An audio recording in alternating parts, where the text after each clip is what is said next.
It's like the Cleveland Browns are going to all but imprison ShedeurSanders in the football sense of a very talented rookie quarterback who obviously needs reps. There was one kind of knucklehead play call where it was 4th and 1 and we went empty. And I'm like, you got a rookie quarterback. Kevin. You got a rookie quarterback who hasn't been getting reps, and you're going to put him in empty in 4th and 1 where he's like, if there's ever a time where you got to be able to pre-snap, recognize pressure, slide protection, that know your hot checks, that's when you need to know it. Right. You know? The NFL just pulled off the slickest disappearing act since Houdini. Only this time, it wasn't rabbits. It was fans vanishing from stadiums faster than free beer at a frat party. ShedeurSanders got benched, and suddenly those sold-out arenas started looking like awkward middle school dances. Empty seats, echoes, and regret everywhere. Viewership didn't just dip. It tanked so hard you'd think they swapped football for reruns of tax documentaries. The league wanted fireworks, but what fans got was the sporting equivalent of lukewarm tap water. This night was supposed to be legendary. ShedeurSanders, the rookie golden child, the quarterback everyone tuned in to see, was set to light up primetime. Instead, the cameras cut to Joe Flacco jogging onto the field like it was 2012 all over again. The entire stadium collectively wondered if they'd accidentally walked into a retirement home talent show. The vibe shifted instantly. Tailgaters who'd been hyping up Shedeur's debut started doom-scrolling like TikTok just got banned. Season ticket holders who practically mortgaged their homes for those overpriced seats were demanding answers from anyone wearing a Browns lanyard. The hype, the belief, the fragile hope that Cleveland had finally unlocked its franchise quarterback. Named the starter. Joe Flacco got off his couch and won Comeback Player of the Year in 2023 for the same coach. He knows what Joe Flacco can do. Joe Flacco has been doing this a long time. You can argue his run to a Super Bowl is the greatest run we've seen by a quarterback because of who he had to go through. I don't know about that. The preseason, no, I'm saying you can argue it. The preseason, Keeb can attest to this. We've been in training camp killing our bodies. You get in a preseason game, even though you want to play, you're not turning it all the way on. The NFL had been marketing this game like it was Brady versus Manning 2.0. They pushed Shedeur versus Burrow as a generational duel. ESPN rolled out special graphics. Amazon set up custom cameras. The NFL Network ran endless features. It wasn't hype. It was propaganda. And then, the Browns benched the only guy people actually tuned in for. That's like advertising Beyoncé at Coachella and sending out a middle school choir to cover Single Ladies. Ratings collapsed instantly. By halftime, 11 million viewers were still clinging on, hoping it was some elaborate prank. By the fourth quarter, only 9 million were left, mostly gamblers who literally couldn't turn it off. That's a 40% ratings freefall. In NFL terms, that's catastrophic. Network execs were scrambling like NASA engineers trying to save a failing rocket.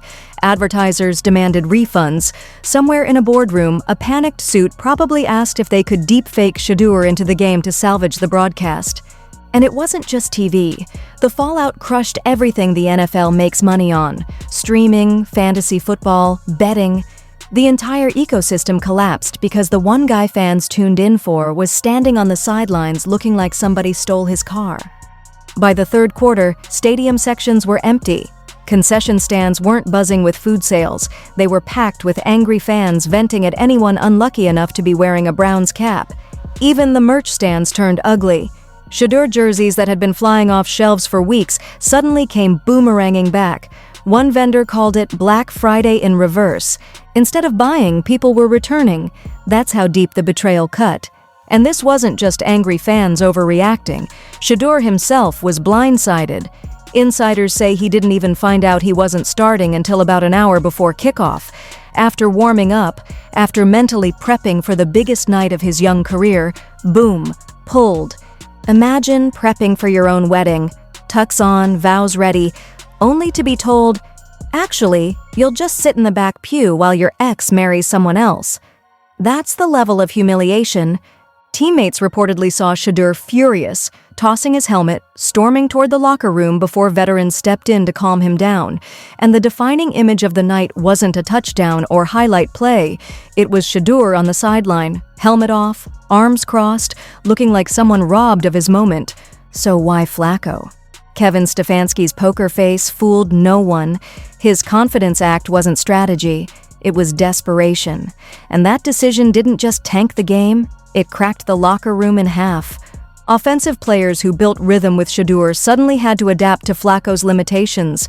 Receivers had to slow down routes because the ball wasn't getting there on time. The offensive line, already shaky, now had to protect a statue with zero mobility. And the defense? Exhausted. Forced to watch their hard work get wasted by an offense moving slower than dial-up internet. But the biggest explosion wasn't on the field. It was in the owner's box. Jimmy Haslam, the man who handpicked Shedeur, invested millions in his image, and built marketing campaigns around him, was reportedly livid. Watching the ratings crash live on national TV wasn't just embarrassing, it was financial sabotage. And if there's one thing NFL owners hate more than losing games, it's losing money. Fans thought the disaster ended in the stadium. They were wrong. This meltdown was about to ripple nationwide. Stefanski's decision was the football equivalent of microwaving a frozen pizza for 2 minutes and then acting shocked when it's still raw in the middle. By the next morning, every sports show had turned into a roast session. Former quarterbacks called it malpractice. Media personalities, who usually waste 3 hours screaming about nonsense, suddenly had something that united them. ShedeurSanders getting benched wasn't strategy, it was sabotage. The memes alone could have powered Cleveland's dead offense. Stephen A. Smith's face when he heard the news became an instant viral loop. Pat McAfee didn't even need a full segment. One sarcastic quip was enough to break the internet. And Colin Cowherd? He dedicated an entire monologue, calling it one of the most self-destructive coaching decisions in modern NFL history. When the national media, an industry built on chaos, unanimously agrees you've gone too far, you know you've just detonated a nuclear bomb under your own team. And then came the gambling fallout. Sportsbooks had set their lines based on Shedeur starting, and the phones lit up with angry callers. Fantasy owners lost entire matchups, prop bets turned worthless, parlays collapsed. Thousands of people were staring at a goose egg from their quarterback spot and openly wondering if they could sue the Browns for emotional damages. Think about that. One coach's call didn't just wreck a game. It sent shockwaves through a multi-billion-dollar sports betting industry. This wasn't a lineup tweak, it was an economic earthquake. And here's the best part of the irony. The NFL itself was complicit. They sold Shedeur as the future. They poured millions into campaigns, highlight reels, exclusive camera angles, primetime promos, all of it built around him. And then, on the big night, he never even stepped onto the field. It was like marketing a blockbuster movie with the star actor in every single trailer, only for audiences to show up and see nothing but a stunt double reading lines. Younger players didn't even bother hiding it. They were liking posts calling for Shedeur to start. Some were resharing memes clowning Stefanski's decision. Even the veterans who tried to play it safe couldn't fully mask their frustration. Everyone saw it. The locker room wasn't just divided, it was collapsing. Meanwhile, ownership was fuming. Jimmy Haslam, the very man who pushed to draft Shedeur, was watching his house of cards collapse in real time. The NFL's business plan was simple. Shedeur equals ticket sales, merch revenue, and skyrocketing ratings. One night later, all of it torched. Marketing dollars, wasted, sponsorships, fed up, dude. People are sick of waiting. Like, we started the show saying don't book your trip to San Francisco for the Super Bowl. That's not what people want to hear. This is a GM and a head coach that inherited a roster with Baker Mayfield on his rookie deal, Odell Beckham Jr., Jarvis Landry, Nick Chubb, Myles Garrett. You beat Pittsburgh in Pittsburgh. People are fed up. Like, you mentioned 6 games, Daryl. Look at the first 6. Like they got to find a way to win some ball games because people have had it with this regime. And I don't blame them. It's time to start winning some games, and it's time. In the NFL, nothing makes billionaires angrier than realizing their colleagues are shrinking the pie. Shedeur, for his part, stayed silent. No interviews, no posts, just silence, which in today's NFL is louder than a press conference. His camp leaked just enough to paint him as blindsided, humiliated, maybe even looking for a way out if things don't change. And then his father, ShedeurSanders, poured gasoline on the fire with cryptic posts about knowing your worth and not staying where you're not wanted. Subtle? Not at all. Effective? Absolutely. The NFLPA even poked around, questioning whether benching Shedeur crossed some unspoken line of competitive integrity. By midweek, the numbers told the story. Merch sales cratered. Season ticket renewal calls spiked, with cancellations, not orders. Corporate sponsors grew uneasy about tying their brand to a franchise that couldn't even put its future star on the field. This wasn't just losing football games. Cleveland was hemorrhaging cash, because ShedeurSanders wasn't just a quarterback, he was a marketing engine, a ratings magnet, an engagement generator.